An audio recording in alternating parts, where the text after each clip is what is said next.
Hello, ladies and gentlemen, and welcome back to Delusions of Grandeur. I am David Strege, and I am back with another review. I've watched this film twice now, because whenever I do reviews of independent films, I love to watch them twice. I don't just I like to give them a one-time watch, because whenever you give it a one-time watch, it's like you're not paying attention to what is going on, and I wanted to explore it once again. And it took me some time, because my grandmother died. I've been producing several films. I am producer of Wrestle Massacre and Camp Blood Kills, Camp Blood 9 coming out, the Surreal Project, and I'm about to go into work on another feature. And I keep getting asked to do different projects, so getting the time to watch films is becoming lesser and lesser. But I figured I'd go into a little bit about the history of this film. So apparently, Kenny Carpenter, who runs Higher Concept Pictures, went in with the main actor on this film, which was the next film that he did besides Salvaging Outer Space. This film is called Blood Donors, and it has now gotten a home under David Sterling Movie Factory, David Sterling Entertainment. And this is a 2019 release under David Sterling Entertainment. But in 2009, it got a small distribution that went to Digital Shadow Media, which apparently was the partner of his representative at the time. And his main actor, Bobby Jones,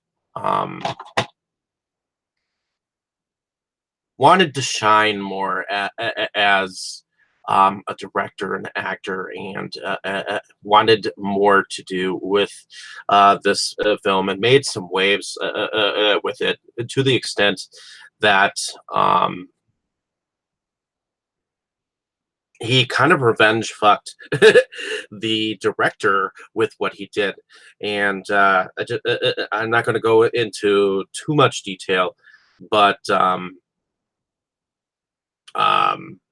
made waves enough to get totally taken off name-wise on the film.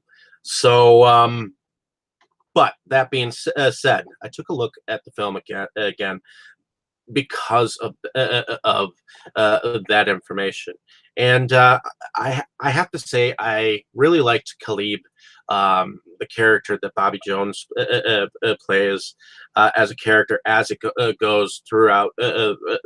I think the film got better as the film went on. So here's the plot. The plot is Khalib is, I'm not sure if he's an ex, but he's certainly a person who's been following this woman named Dana, and Dana is starting to go out with a guy who's got long hair and glasses, and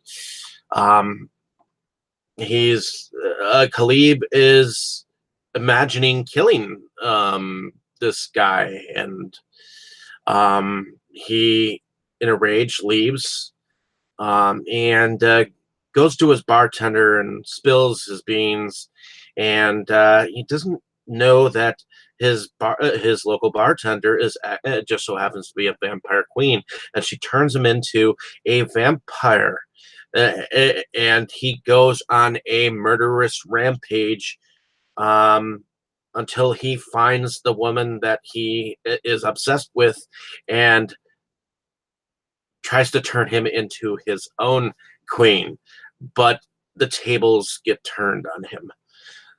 So there's a lot of CGI and this is a shot on video film, so a lot of the things that are in here are um, a lot of the special effects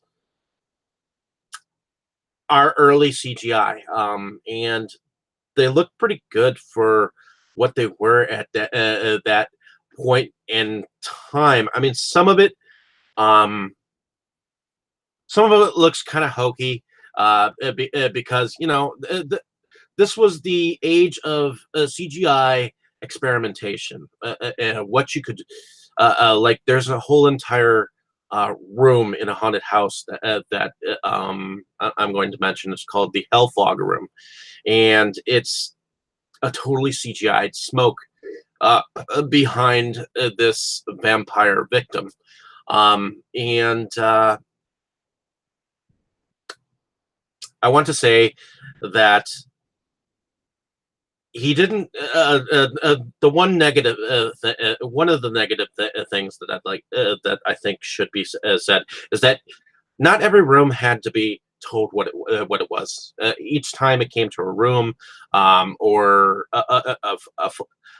there was one flashback scene. It did not have to be told that there was a flashback scene. All he had to do was probably just say the name or say 1962, and everyone would have known that it was that time period or whatnot. You knew it was. People are smarter than you think, so going into it, seeing it say flashback and then 1962 separately, that you could have just left with the 1962. But I felt and feel like the story progressed as it went on, and the CGI got better as the film progressed, and it was fairly intriguing. I mean, the I have to say that I really didn't like Bobby Jones' hair. I mean, when it was down, I liked it a little better, but when it was up in that little ponytail, I felt like I wanted to cut it off or something like that. But I enjoyed. I feel like the director was inspired by The Matrix in some retrospect. There was a fight with a clown. There was a fight with some sword swallowers, and there were fights with the vampire species against vampires. So and it had a little bit of nudity in it. So I like that it had a little bit of martial arts, sword play. Um, I mean, some of it looked hokey, but I was entertained, and I think this film is growing on me. So um, I think it's found a home. I really like the cover for it, so I hope that anyone who has bought this from David Sterling has been satisfied. But I mean, it's a shot on video film that works with early stages of CGI. And I know I'm repeating myself just a little bit, but I feel like it was in its beginning stages then. And there are some interesting things that he did, like when the vampires disappear, um, some green smoke came out when they totally disappeared. And there was a magician involved in this whole process, in this whole film, um, in bits and pieces, and some vampire hunters, which were kind of interesting. One of them looked like Elton John. In any case, so I I'm in the middle on whether I entirely. It's not an entirely great film, but it's not a totally bad film either. it was entertaining, and I just want people to learn about it and see it. It it wasn't bad. So, in any case, thank you for listening. Have a great day, evening, or morning, wherever you are. Appreciate your time spent on my page. I just love talking about films, getting them out there, getting my thoughts out there, and I don't really care how people perceive my point of view. Um, I think I have a very unique view, and if you don't like it, tough shit.